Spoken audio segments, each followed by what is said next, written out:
a lot of times people will be worried that, like, do I have to relive my trauma? Or I don't remember my childhood very much. I don't remember anything happening, and that's okay. I always tell people, you don't have to ever relive your trauma. That's not a thing. And in fact, the more that you talk about your trauma story, the more it gets concrete inside of you. It becomes, a living, breathing process inside of you.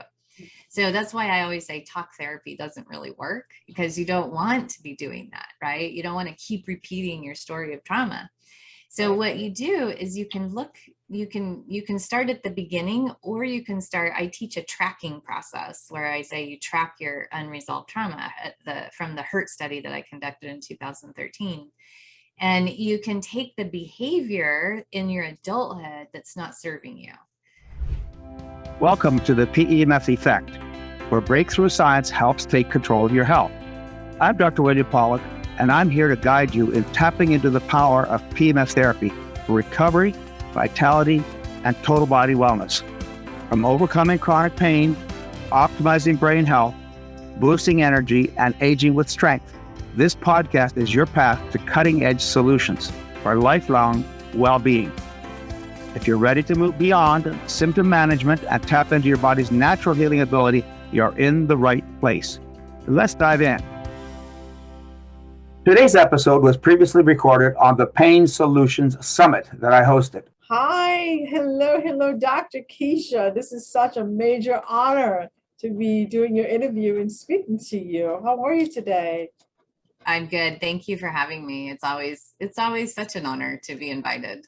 Oh, and your background so far, out of all the interviews I've done, this is the most captivating, and I really just enjoy everything about your background. And it's so great. So for everybody, introduce yourself, because you are so larger than life, and I just want everybody to know who you are. Oh, so I started out as a registered nurse at the age of 19. And then when I was about 30, I was diagnosed with rheumatoid arthritis. And that took me from the sort of high intensity, adrenaline junkie medical world that I was in, intensive care unit and trauma, like all of the things that I did for about 10 years. I was a skydiver, I was a marathon runner, and raising 4 small children. And then, like my patients always say, all of a sudden, I woke up one day with 10 extra pounds all over my joints and just puffy and red. And it was like someone had taken the batteries out of the Energizer bunny. And I went in and saw someone, and she asked me if I had a family history of autoimmune disease. And I said, yeah, I think my grandfather had rheumatoid arthritis, and in fact was in a wheelchair and died in his 50s with it. And she said, well, here are 2 prescriptions, one for methotrexate and one for a non-steroidal anti-inflammatory drug. Come back when you are worse, not if, and we'll change your meds. And unfortunately, that's what's still being said today. And, so I went home and thought, okay, there must be another way. And I started looking in PubMed for the medical research, on, are there other ways of treating autoimmune disease and rheumatoid arthritis? And I found a compelling article on yoga and autoimmunity, and went to my first yoga class the next day. And in the course of that yoga class, as yoga teachers are wont to do, I'm holding a posture with the class, and he's wandering around the studio, and he's talking about Ayurvedic medicine, which he said just enough, it's the sister science of yoga, comes from the same place, out of the Vedic texts, it's 5,000 to 10,000 years old. And he said enough about this medical branch, of medicine, that I thought it was intriguing, and went home and looked it up. And it was kind of revolutionary, this idea that we're all different, because I was brought up in the Western medical paradigm where you treat the disease, not the person. And the disease has triaging and hierarchical and decision trees. And you match, the pharmacological agent in the laboratory testing to the disease, not the person. And Ayurveda took a different look at it and said, well, here we're all different. And you actually treat the imbalance of the person's constitutional type, which isn't just physical, it's also emotional and mental and spiritual and energetic. And, and the panchakoshas, these 5 layers of us. And I thought, gosh, that makes so much sense. And, a lot of patients came through my mind of ways that we fail, our patients in the way that we do things. And so I thought, and I started learning about my own constitutional type. And in the course of attending yoga, I started learning to meditate. And one day I was in this meditation, and this word autoimmune kept flitting forward. And I thought, auto, that means I'm doing this to myself. I'm actually kind of committing suicide in a societally acceptable manner. And I asked myself, like, when is the first time I wanted to die? Because that wasn't true in the current moment for me. And that was an interesting way of thinking about it, rather than how do I get out of my suffering as quickly as possible? Like, why and how did this start? And so the other thing Ayurvedic medicine taught me in that period of time was that autoimmune disease is undigested anger. And so I remember thinking, like, I'm not an angry person, and maybe that aversion to anger and not wanting to be considered angry had something to do with this. Like, maybe I didn't feel anger and allow it to express itself, and it was getting put into my body. And so as I was in that meditation that day, I started going backwards, thinking about this undigested anger and dying, and when did I want to die? And I landed on this 10-year-old girl version of myself that was being sexually abused by the vice principal of my elementary school. And I remember looking at her and thinking, oh, she wanted off the planet. There was something happening that she couldn't understand. I had tried to tell my mom. My dad was out to sea in the Navy, but I didn't have the right words. I didn't understand it. I didn't know what was really going on. I just said I didn't want to go to school, right? And so I thought, I haven't really felt angry about that. At the time, I thought something I must be doing wrong, because he was telling me that I was a bad kid. That's why this happened. And so I thought, I haven't really processed this. And maybe this has something to do with what's going on right now. And so I went straight into therapy, doing some deep trauma work. And my rheumatoid arthritis was gone within 6 months without ever taking any medications.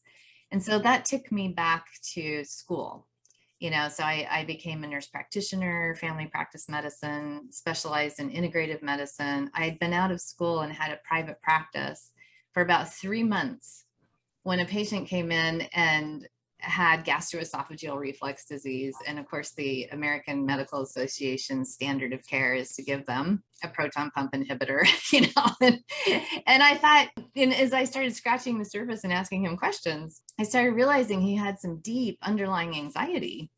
And, and I thought, gosh, the model of care that I'm in dictates that I then also refer him out for counseling, which he was already in counseling when I asked.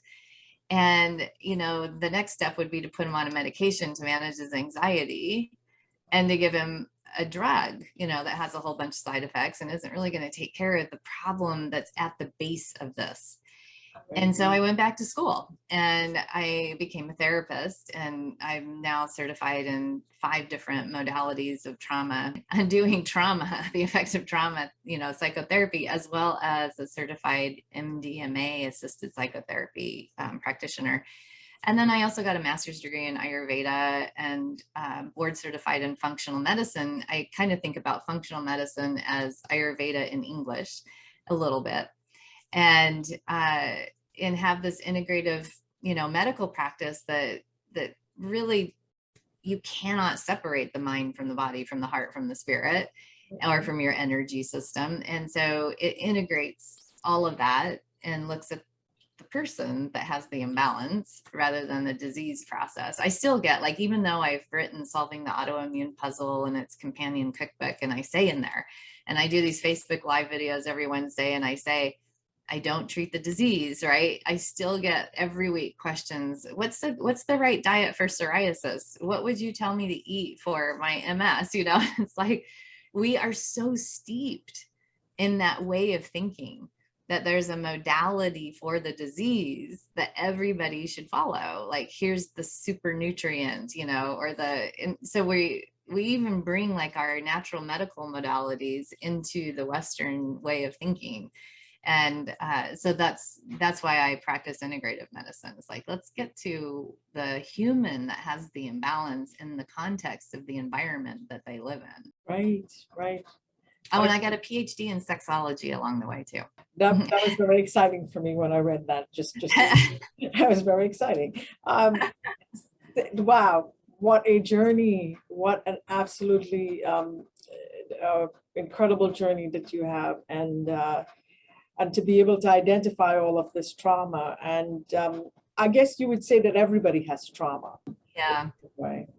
So yeah, that's, you know, like, you hear my story and I talk about sexual abuse as a child, right? And there are a lot of people that have endured that form of trauma, but it kind of places trauma in the category of the way that we a lot of times think about trauma when we hear it: domestic violence, physical abuse, sexual abuse, psychological, emotional abuse, neglect, lack of nourishment, abandonment in childhood, you know, attachment disorders, things like that we think, oh, those are traumatic, right?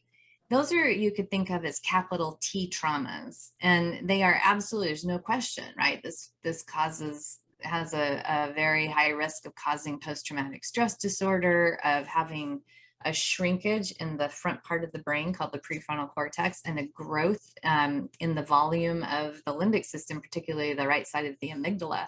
As the person grows up and is very hypervigilant, looking like, am I safe? Am I respected? Am I going to get my needs met? And constantly like looking, and the frequency and the radar is sensing for that constantly. That can create, that hypervigilant mind can create a hypervigilant endocrine system and immune system, which can lead to things like autoimmunity and cancer. And science shows us that. And I can talk about that. But there's also lowercase t trauma. And lowercase t trauma, everybody has had. And it's the different kinds of experiences that we go through in childhood that we would never classify as traumatic. You know, sometimes I'll give the example of missing a spelling word in a spelling bee. Like, let's say you're in 4th grade, right? And everyone's in a line and there's a spelling bee happening, and you miss a word and the class laughs, you know? So there's a moment right there, because the brain is wired to know that if you're put on the outside of the firelight circle in tribal days, then the saber-toothed tiger can eat you. So to be rejected from the group, from the tribe, from the community, to feel rejected or betrayed by it, that's a big trauma, like a big trauma. But we don't classify that as traumatic. So in that moment where you know, a classroom is laughing because you just didn't show up in, you know, in a way that was expected in that moment, you have a lot of choices. Like, that each child will have a different mind and have a different context and a different way of perceiving the world, and they'll come up with a different meaning to go with that event. But, you know, the sympathetic nervous system, that will go into the freeze state. Children don't usually go into fight or flight because we don't have power, we don't have autonomy, we freeze. And so, you know, a class laughs at you, a teacher laughs at you, someone in authority, right? Then there's going to be a freeze moment in your nervous system right then, and some panic that occurs, and embarrassment and shame, depending on what you're deciding to do in that moment. And then you're going to attach a meaning to it. Now, one child might say, oh, they're laughing, I can get attention through laughter. And so then they become a class clown, like they do something else to make the class laugh. And then that becomes a sort of shield for them against shame, right? And so they make a decision, a meaning, a belief is created in that moment in just a snap, and a behavior gets attached to it right then. Another child might shrink into themselves in humiliation and say, I am never going to have that happen to me again. And they begin studying like crazy, and they become an academic, right? And their brain becomes the thing that they shield behind. That was me. And then another, and of course, that's not any better because it's, it's something that you're using to cover up your essence, who you are really at core. Another child might have that moment and then make up a meaning that it's not safe to be in front of people. And so then they make a decision that their behavior that they have for the rest of their lives is to be invisible.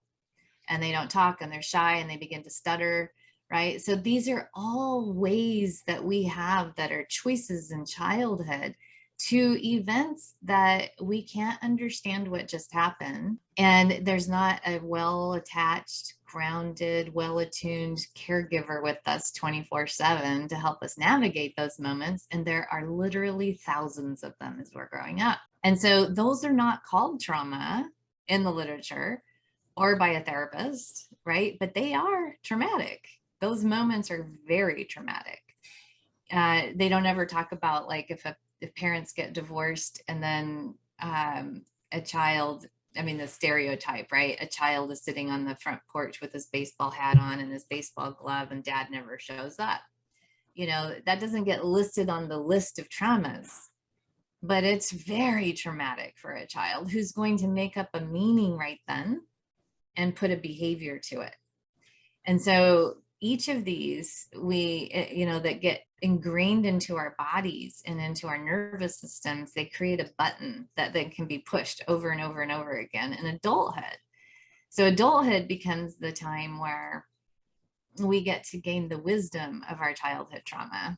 We get to unpack it and track it in the way that I was just describing and go back and get that little child and give them a big hug and do some attachment healing and repair, and then continue to do that over and over and over again for that little part of you until that button no longer has any wires to it and your brain has now rewired and you're firing differently so that your nervous system isn't quite so jumpy. This is very emotional because I'm actually so much of that child and so many pieces I could see with so much trauma and coming from smaller villages and developing countries. You don't have the resources that the American children have. And even here in this country, there's so many children with all of those traumas that you have talked about. And this really kind of now wants me to find out what is the first step? What is the first step in healing this childhood trauma? A lot of times people will be worried that, like, do I have to relive my trauma? Or I don't remember my childhood very much. I don't remember anything happening, and that's okay. I always tell people, you don't have to ever relive your trauma. That's not a thing. And in fact, the more that you talk about your trauma story, the more it gets concrete inside of you. It becomes, a living, breathing process inside of you. So that's why I always say talk therapy doesn't really work, because you don't want to be doing that, right? You don't want to keep repeating your story of trauma. So what you do is you can start at the beginning, or you can start, I teach a tracking process where I say you track your unresolved trauma from the hurt study that I conducted in 2013. And you can take the behavior in your adulthood that's not serving you.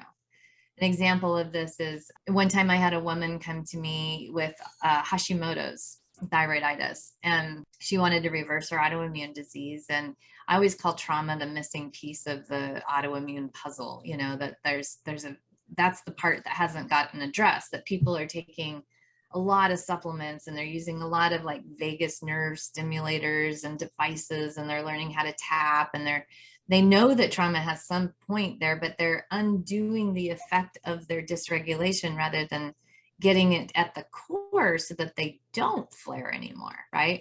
Your body was designed to heal, but illness, chronic disease, stress, injury, and time can slow that process down. What if you could restore your body's natural ability to recover, recharge, and feel its best?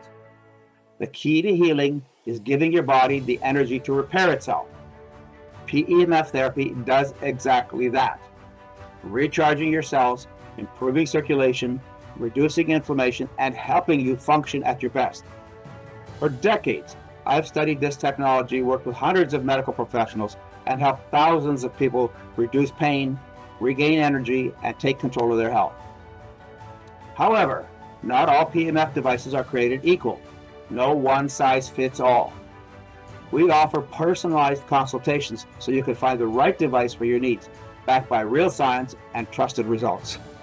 If you're ready for a real solution, let's talk. Schedule a consultation at drpawluk.com. That's PRPAWLUK.com, because real healing starts at the cellular level. And so she came in and she was very sophisticated in her knowledge. She listened to me, read my book, and she wanted to reverse her Hashimoto's. And I said, okay. And so we take it from like, I do genetic testing on everybody. We look at gut health, at food sensitivities, at toxic load and burden, like all of that for sure. And I look at how the nervous system is wired and what it fires against. And so when we started, when I asked her a question, like, this is what our viewers can do right now, is there something in your life that, like, what makes you angry? What makes you sad? What makes you anxious? You can start right there. What's the theme that you have? Is it, I'm not smart enough, or I'm not good enough, or I'm not, because one of the things with autoimmunity is I always say there are 4 Ps. Perfectionism is always there, whether the person knows it or not. People pleasing is always there. Holding on to the poison of past pain is always there. And then also the Pitta dosha in Ayurvedic medicine, because it's a lot of fire in that person, right?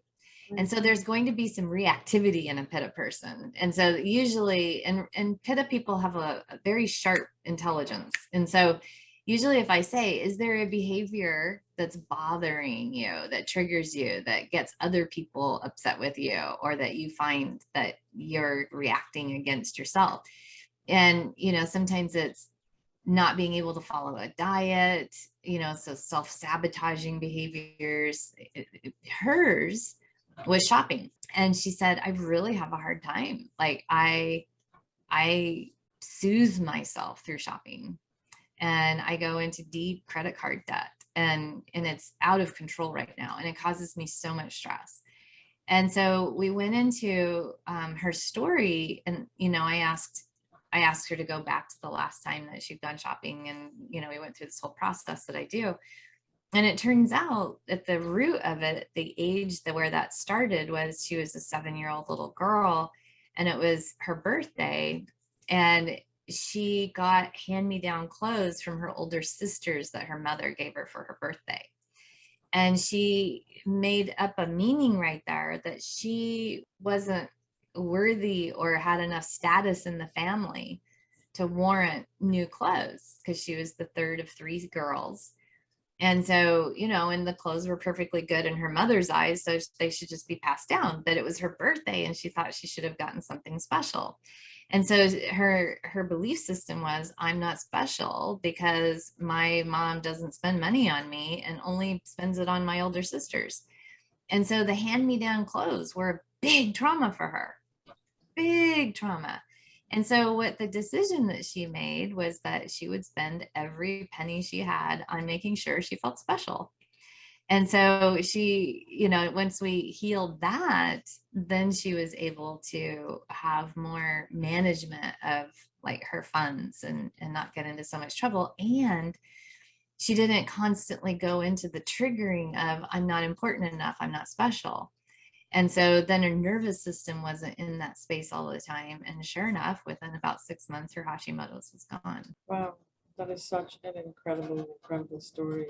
And it's like I'm just kind of seeing my life go through what you're saying, because again, living in a third world country, and I was the middle child, so there was a lot of past downs, and this does change, trauma does change the way your brain is, the architecture of your brain. Is there a way to change that? Yeah, as soon as you get to that place where, if you feel like you're a zebra being chased by a lion and you're always about to get eaten, and then you're sending this is all perceptions, right? You don't really have a lion on your tail, hopefully, a typical person. And so, if you're perceiving like, I'm always struggling. I'm never able to catch up. I'm always overwhelmed. You see that those aren't traumatic thoughts. Those are just kind of normal thoughts in a culture that's very, very oriented toward productivity. And so, research shows us that even like PTSD and a perceived stress index scale of always perceiving yourself as overwhelmed and unable to keep up is going to make the same changes in your brain. It's that shrinkage in prefrontal cortex, the growth in the amygdala. And so once you heal the perception, see, this isn't about going after your vagus nerve or tapping yourself out of it. Those are fantastic ways of getting you to come down from an emotional tidal wave. But what you want to do is try and make it so that you don't perceive yourself into the tidal wave. And so you really get it at the place where you have calm waters, right? And once you have learned how to do that, and you can move yourself from sympathetic nervous system arousal to parasympathetic nervous system arousal, and you're doing it because you believe yourself to be safe, good enough, deserving, worthy, lovable, all of those things have been repaired. Now you have these calm waters that aren't triggering that immune system, that nervous system, that endocrine system. And sure enough, the architecture of the brain changes. You get a growth in your prefrontal cortex and a shrinkage in your limbic system, the amygdala. And you're no longer walking around like this, right? Now you're grounded and stable. You have secure attachment rather than anxious or avoidant. And so it takes time. It's not a one and done kind of a situation. It's a practice. Wow, great. What are some of the tools that somebody can actually use to change this childhood? You can't change it, but I guess to make yourself not be that, have that trigger. You're not going to be able to think yourself out of it.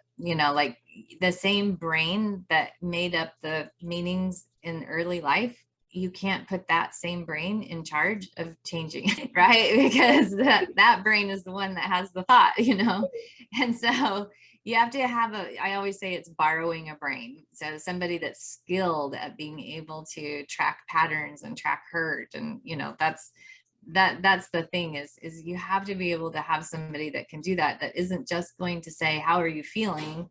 And then you tell them your story and then they give you a couple tools and then you go away, because you're working with that therapist in that moment from your adult brain. Right. And then the therapist is giving you an adult brain cognitive kind of a therapy to work on. And as long as you're in your adult brain, that will work. But as soon as you flip into your child brain, that's not going to work anymore. Are you tired of living with chronic pain?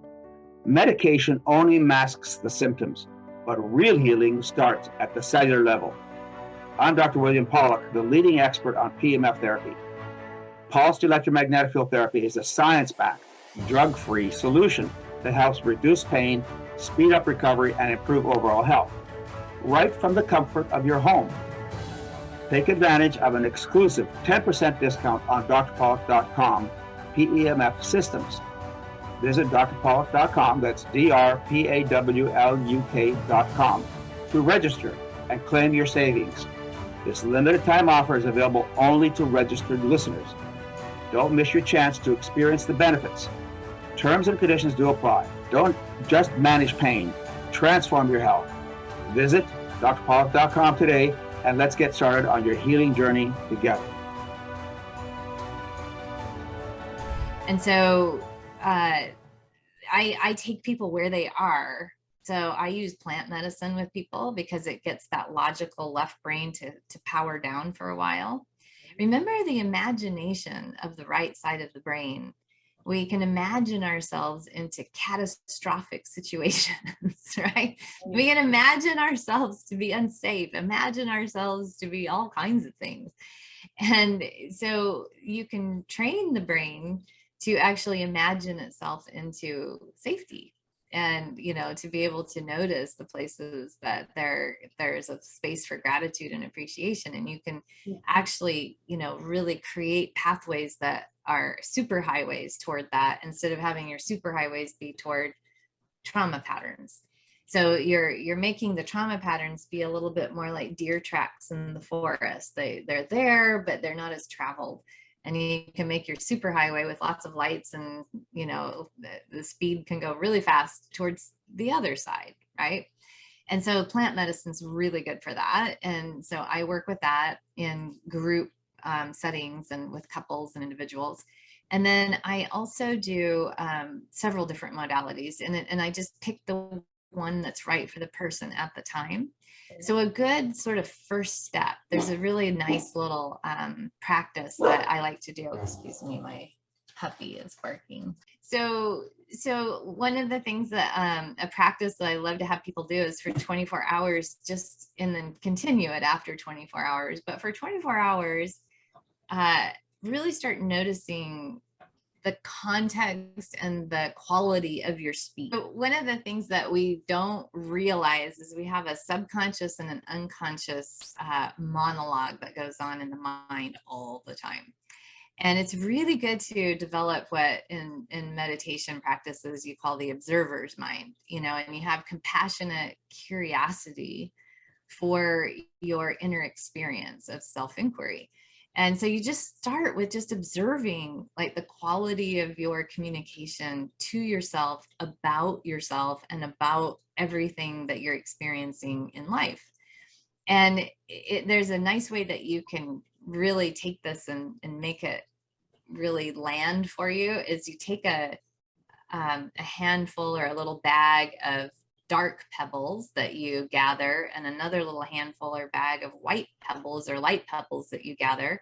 And you sit on your floor in your room or at a table at the end of each day. And you go through like all the thoughts that you had that were life nourishing, right? Positive, I suppose. But they were as you contemplated like where that thought emerged from, where it went, the action that was attached to it, it felt nourishing and supportive to you or to others in your life and to life itself. And you put a white pebble in the middle. And then you contemplate any places that are the opposite, you know, where it's more resistance to life. You know, life isn't on my side. I can't ever catch a break. I'm never going to get better. I don't have enough energy. I can't do this. You know, things are so expensive. The world is going to hell in a handbasket. You know, like I wish my spouse were different. How come I have all of these issues? You know, like you put a dark pebble in the middle for each one of those. And you notice in the very beginning of this practice, you're going to have a lot of black pebbles and not very many white ones, because there's a pattern of thought, a pattern of mind that you'll start to be able to see. And as you do this consistently with the white pebbles and the black pebbles, you'll in the daytime start to catch yourself like, oh, that's a dark pebble thought. I'm going to switch it. Right? I'm going to change the channel. And then you start realizing you actually do have control over that. You can move from lack of nourishment to nourishment really quickly inside of your own system.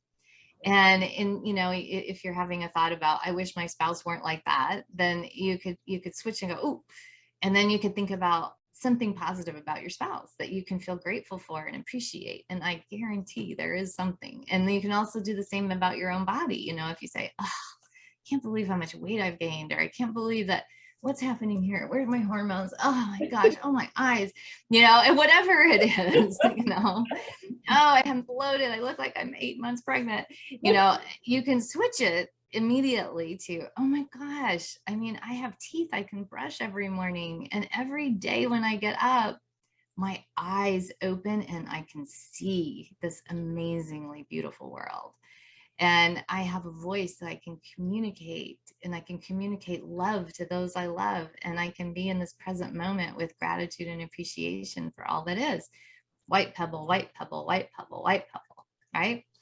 And when you do that, you're actually undoing the secondary byproduct of a trauma pattern.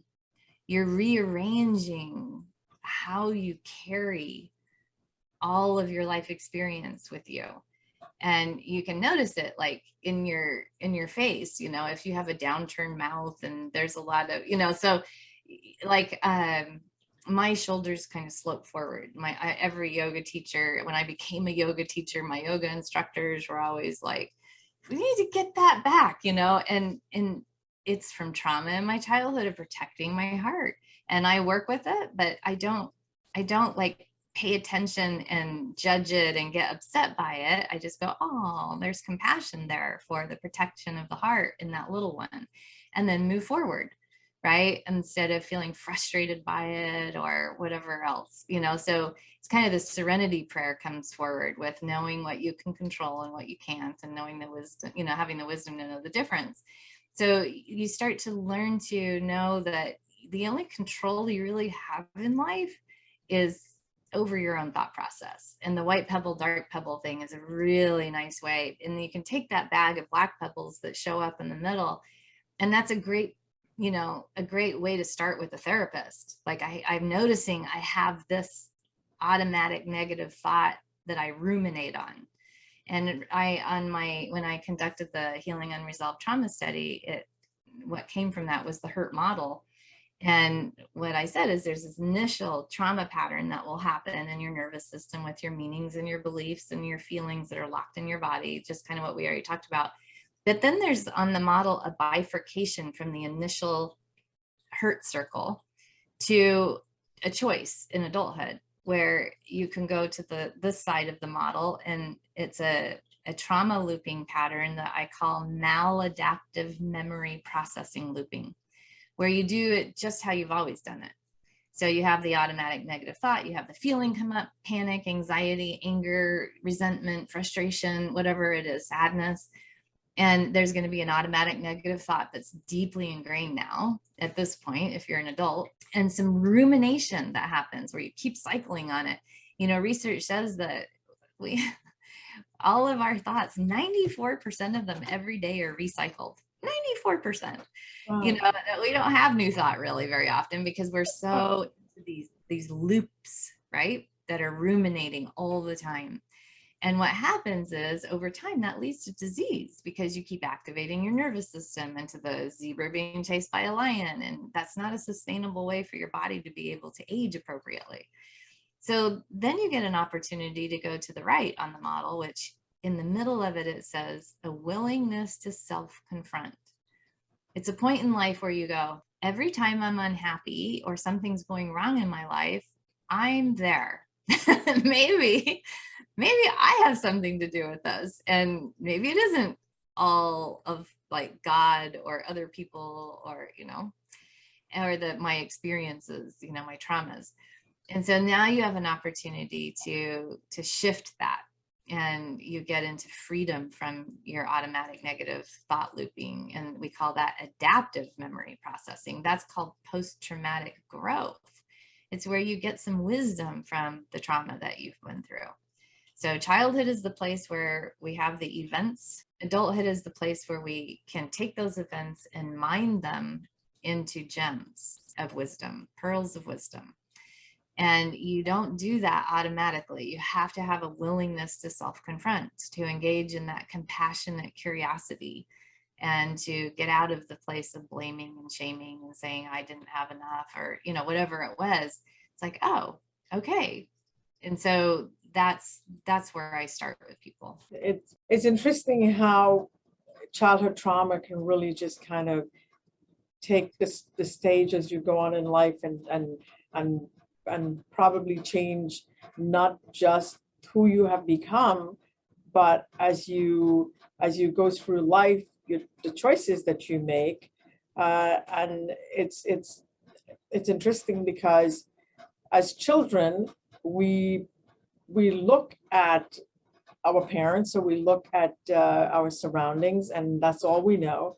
And as you say, if the kid laughs at you in school or the teacher says something mean, you forget about that, but you didn't really forget about it. Somewhere down the road, you might end up with some sort of autoimmune problem, inflammation in your body. And which, by the way, is that opportunity on Joseph Campbell's hero's journey to have to reflect on all of this, right? So it's a gift, the moment, right? That's the thing. Yeah. Right. So I guess the reflection and for the PEMF summit, at least we have PEMF to help with some of the inflammation and some of the pain, the physical pain that comes with all of this. Right. So what are some other tools that people can use other than the pebble and this mapping process? What are your thoughts on EMDR? Yeah, so EMDR is where you take the black pebbles into a therapist and you say, here's what I'm noticing, right? And so then you can, like, I'm an EMDR certified therapist in brain spotting, and I did a 2-year internship in the Enneagram. I'm in a 3.5-year training for human design. Like, all of these things are helpful modalities, right? For real, and I do heart-centered clinical hypnotherapy. Like, they're all so useful.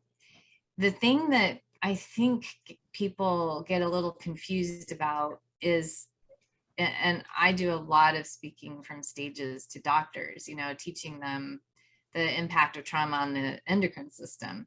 And I'll say, you have to stop telling your patients to get rid of their stress, because that's like telling a mom who has a special needs child or is caregiving an elderly parent, or going through a promotion at work, like, what are they going to do? Throw those things away? No, you have to change your relationship to your stress. Right. I'm one of the busiest people I know, and I don't think of myself as stressed. It doesn't cause me stress. It's like, I have so much unbounded gratitude for the time period I live in, that I get to do what I do. Like, it's just nothing but appreciation. And so you can shift, the way that you are with that. And so, as you just noted, like PEMF for removing pain, it's really hard to do the work of spirit and energy body and heart and mind when your body is screaming.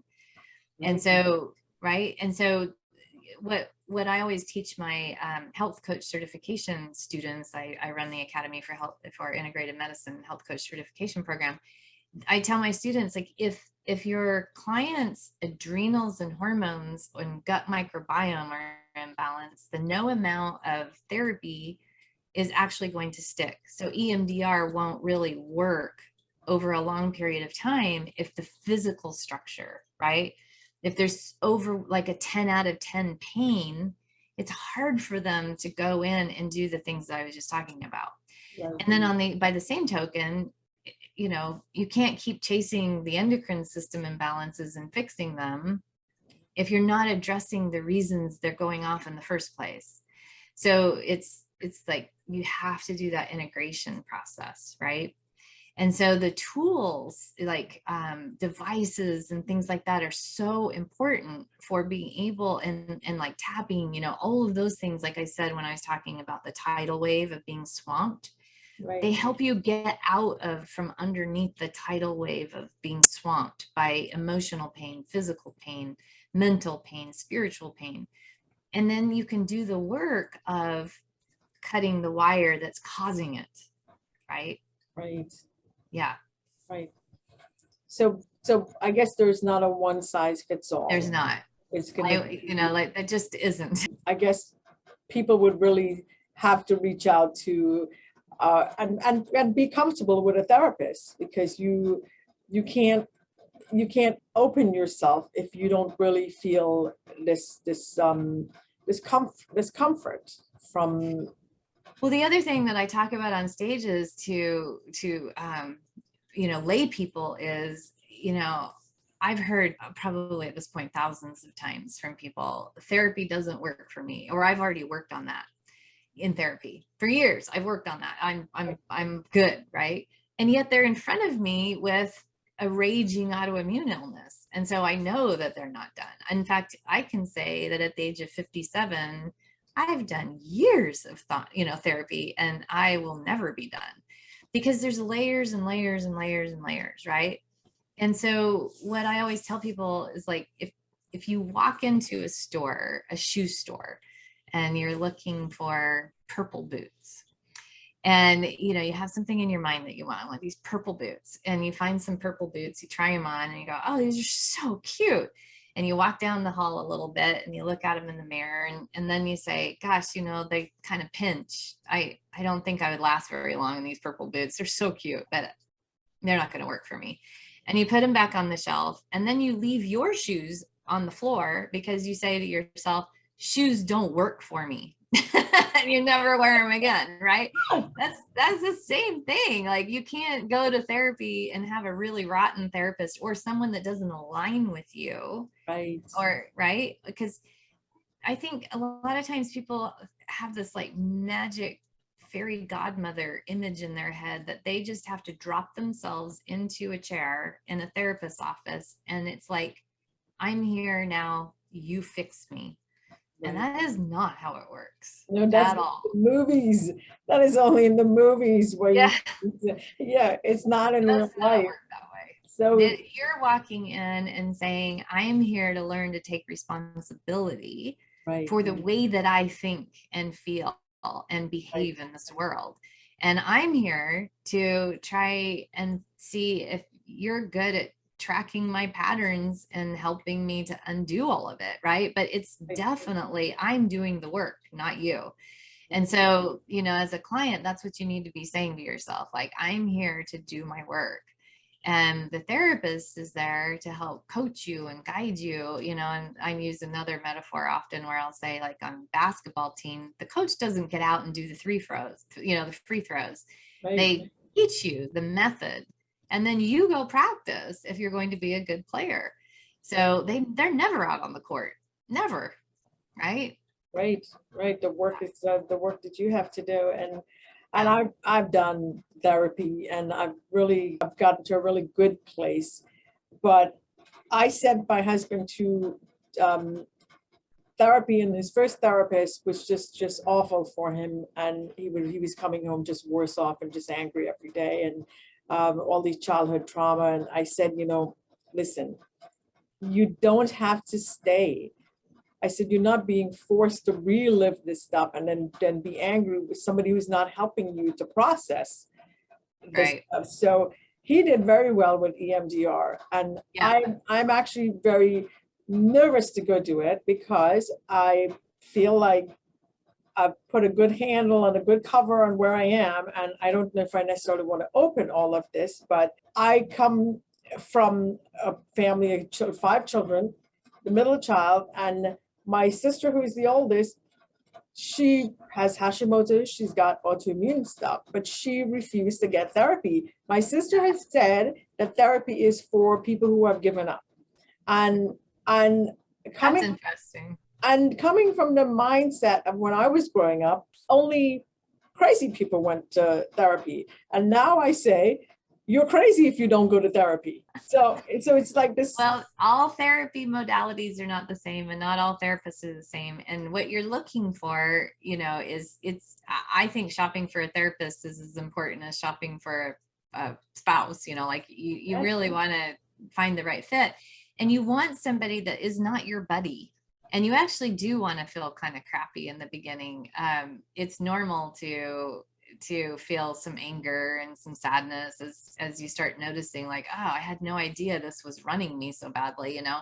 And so there will be dark before the dawn. So just to have correct expectations that can happen, and you know, just making sure that you're seeing someone that holds your feet to the fire. You're not supposed to see people year in and year out. That means that you've overstayed that, you know, that it's time to do a different modality.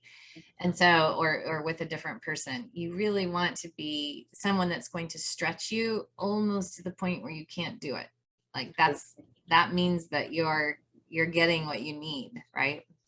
Right, you're ready to fly out that nest, mm-hmm. and go into the big open space and kind of be your own.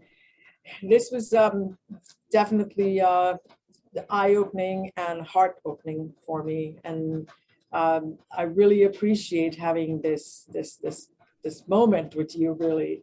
And for other people who want to reach out to you, how would somebody find you? On drkeesha.com, drkeesha.com. And then my book, Solving the Autoimmune Puzzle, I wrote it so that people would read it ahead of time so that they really understand like the framework that I use. And it's, when you come and work with me, you're coming in as a team member. It's not an authoritarian, right? I expect you to come in saying, I want to take responsibility. Put me in, coach, so. Right. This was wonderful. Thank you so much for taking the time to do this. You're such a beautiful spirit, and it really just came through. And I'm, like I said, this is such an honor to be able to do this. Thank you so much. Thanks for the work you do in the world. Oh, thank you. Thank you so much. Thanks for joining me on the PEMF Effect. I hope today's conversation gave you new tools, insights, and inspiration to take control of your health. If you enjoyed this episode, don't forget to subscribe, leave a review, and share it with someone who could benefit from PEMF therapy and holistic healing. Your body has the power to repair, recover, and thrive. Sometimes it just needs the right charge. Until next time, stay curious, stay proactive, and keep powering up to better health.